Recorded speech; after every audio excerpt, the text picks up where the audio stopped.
Everyone, hi. Bruce Mufson, LCSW, SUNRIDGE of Nevada, coming at you with another video breakdown. Tonight, great artist, and I'm really happy to break down her song because, again, multi-talented as usual. Rapper, singer, and actress. Her name is, the song is Broken. It's from Little Simz, and it came from the album No Thank You in 2022. I like this song because it touched on a lot of different aspects that really reflect what we're trying to do with ourselves, with our own channel, and things that she brought up that I thought were very, very interesting. So here we go. And as always, I'm only breaking down the parts that I find most clinically relevant. And anyone that's going to pop any questions in, which we hope you're going to do, we will answer them at the end of the breakdown. All right. So goes like this. You first start off with the retro. Feel you're broken, you don't exist. When you feel you're broken and you cannot fix it. That's a great perspective about depression, because what happens is you really feel like you're damaged goods, like you're shattered, and nothing's going to come out of it. So I like how she starts off with that and really breaks that down nicely. And then in verse 1, what does it mean to be broken? The wound is painfully open. And the thing about depression is that, you think it has to be about a physical, like the wound is open. No, no, no.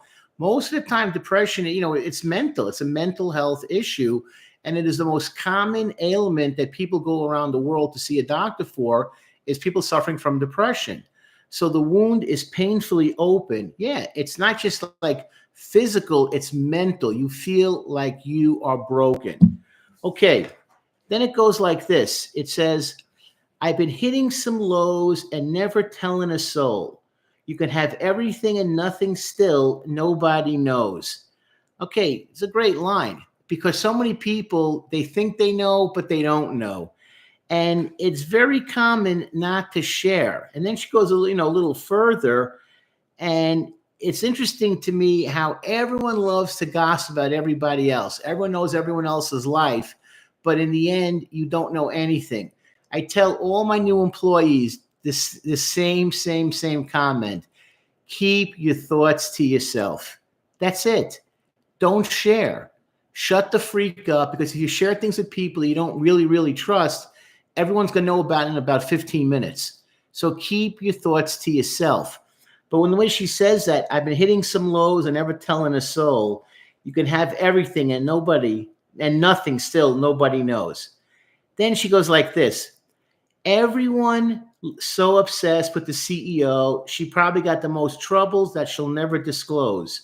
Dealing with the dark by taking the white to the nose, poker face in action, continuing with the show.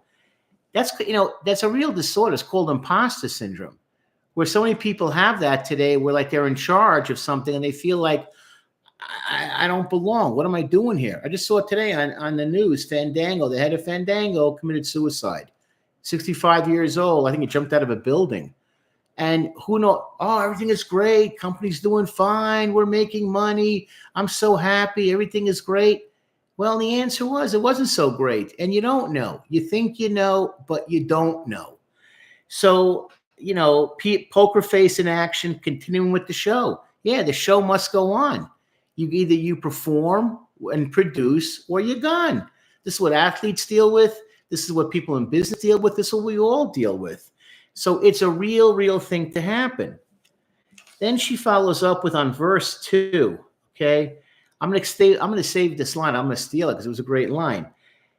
Man, this week has been tough. This week has been tough. Been saying that for a year. That's a great 2 lines, because that's what people feel like when they're under stress, when they're under pressure. It's been a tough week. Yeah, tough week for a year. And you feel that grind. You feel that exhaustion. You feel that tiredness. And I hear that from so many people, that going to work is exhausting. And then it goes, sometimes a feather can feel like a stone. Yeah, it's like walking in cement shoes. When you're so weak, you can feel that blank in your bones. She was lonely, taking anyone to the home. You get that idea. You feel desperate. Getting cozy, internal insecurities, traveling so deep. We all go through our hardships, but no life book, so knees to the carpet. And pray you've been guided by a force so you can't sink. Yeah, you feel desperate. Our fears beat us up. Life is hard. We all turn on some level to God, but no life book. So knees to the carpet. This is why we want you to join our service. No Life Book. I am the Life Book. For $75 a month, you get me. You can ask all kinds of questions. I break stuff down. There is no one out there on the internet like me. No one, no one, no one. And I say this with total confidence. You need a life book. You need a mentor. And she talks about lack of a father. Shocking. That's the role I'm here to fill. For $75 a month, you can come on board and listen. And for those of you that have been leaving comments for, I always say the same thing. Follow us on X and on Spaces to hear about our mental health topics breakdown. We won't just cover the music. We cover issues about insurance, about diagnoses, about medications, about trends in mental health, what's true and what's not true. So I saw that, but no life book. So knees to the carpet. Yeah, you start praying, you get religious real quick when you get no one to fall back on. And she does this very, very well in the song. Then she says in verse 3, as a child, they didn't tell you that your dreams can't come into fruition. You never been to that place you envision. Yeah, I'll tell you what happens. When you're around people that don't dream, that's what happens to you. You don't have a mentor. You don't have a God. You don't have someone looking out for you. You know, that's how I grew up. I didn't get anything I needed from my dad. You know, my parents did the best they could, but they didn't have the sense of like a big picture perspective. It's when you have a father, when you have a mentor, when you have a coach, a person that can guide you, hello, that's when you finally start to realize I can achieve things in life. I've moved hundreds of people to better positions. I've helped thousands of people look at themselves in the mirror and be objective. And I've helped so many people look around them and realize this person's toxic. They give me nothing. Let me go to the source. Let me go to Bruce. That's why we're telling you $75 a month. And if you want me for more, it's really pennies on the dollar for what kind of advice that you're getting that will not literally will change your life. So when she says that, you've never been to that place you envision. Yeah, when you're not around people that think about success, all you learn is failure. All right. Then it goes a little further. It's generational trauma you had to deal with alone. Alone, again, by yourself. No father. How do you become a man on your own? Did the best that you could with the tools you were loaned. Didn't know how to break the mold, and now you're raising a clone. Yeah, they gave you tools, and they were lousy ones. They broke, they were chipped, they were damaged. They didn't have the right socket size. Yeah, you got tools, but they were like 60 years old and completely rusted, useless. Yeah, and that's what the generation transition looks like. You know, you're like, what's happening here? From one generation to the next, nothing positive, nothing successful. Talk the talk. How do you walk the walk? You know, what are you going to bring to the table if you don't have the tools to be successful? If you don't have the foundation to be successful? That's why we're telling you to join our program.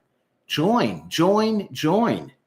Yeah, didn't have you did the best with the tools that you didn't even own the tools. You had to rent the tools. You went to rent a tool to get bad tools. Here's another thing too. No one ever taught you about moderation and patience under all the eyes and the pressure and the scrutiny. Why is mental health a taboo in the Black community? It's a powerful statement because you know what it turns out? You don't know life lessons. You don't know how to go forward. You know, the new VP right now on the Republican side is J.D. Vance, and he wrote a book called Hillbilly Eulogy about growing up poor. The book, you know, is interesting, blah, blah, blah, by himself. What's interesting is that what the parts that I picked up from that book was he didn't know how to act when he left where he grew up. You don't know because no one shows you. They're not giving you that foundation, those life lessons. You're not getting the coaching that you need. That's what happens when she says that. No one ever taught you about moderation and patience. So all you learn is anger, frustration, violence, inability to focus, to stay on top of things. Because all the people around you are dysfunctional. When you're around dysfunctional people, you become dysfunctional. When you're around stupid people, you become stupid. When you're around smart people, you become smart. When you're around athletic people, you become athletic. Because you start to have to rise to the surface or you fall to the bottom. That's what I'm here to teach you. And that's what she's doing in this song very, very well, talking about that. Then she goes like this. This is how she relates to her age group, which I thought was very interesting also. 27, trying to get back to being 21 because nothing's changed. Still no money, but more things to pay for. So the blood pressure rises slowly by the day. Man, I'm 61 and I can relate to this. And so many young people today can as well. She goes, work 2 jobs just so rice is on the children's plate. Landlord tells you this is the last time you can be late. Health issues that you try to suppress, but all your health issues are derived from stress. Wow. Yeah, welcome. That's my world too. Yeah, 2 jobs? I've had 4 jobs at one time. I can relate to this. And you're on the grind, you're on the grind, you're on the clock, you're on the clock. It's exhausting. And people today, young people today are frightened that they're never going to catch up, that the American dream is gone. Price of a house has skyrocketed. Groceries, everything has gotten more expensive. And I wonder, how are they going to find that quote, quote, middle-class lifestyle and be able to feel like, I fit in, I have home ownership, I own my car, I'm not renting, I'm not behind the grind, I'm paying off my credit cards, I can have children, I can have a spouse, I can have permanency. And a lot of young people today are nervous about the future and where things are going. And she encapsulates that very, very well. And then what it means is that she's saying, you know, you tried your best. This is what I'm telling you. There's a book out there. It's been around about 2 years now. It's called The Body Keeps the Score, called Bessel van Woke. And it talks about the effects of stress on people and what it does to you and how it accumulates to all kinds of terrible problems. You know, with stress, heart attack, stroke, diabetes, cancer, you name it. And you got to realize that stress does catch up to you. It's a factor and it affects you. This song is great. She's really a great artist. She's put out some really nice music. Beautiful song and very powerful. You can hear that British accent a mile away. But more importantly, I'm going to close with this. Now is the time to join our group. SUNRIDGE, Nevada, $75 a month. Everything she talked about, sang about, I should say, I talk about. I break it down. I love this song because I felt it was like easy, like a lesson in itself. Join, join, join. You will not be disappointed. Anyone out there wants to throw in a question because it's blank right now, I'm here to answer it because we're almost done. But I'm telling you, people are going to start joining. It's going to get extremely popular very quickly. We're telling you now, we want to be the Uber of mental health. Join our program. There's no corporate structure. It's myself and my producer/agent. We get answers to you pretty quickly. With that, SUNRIDGE of Nevada, thanks for watching.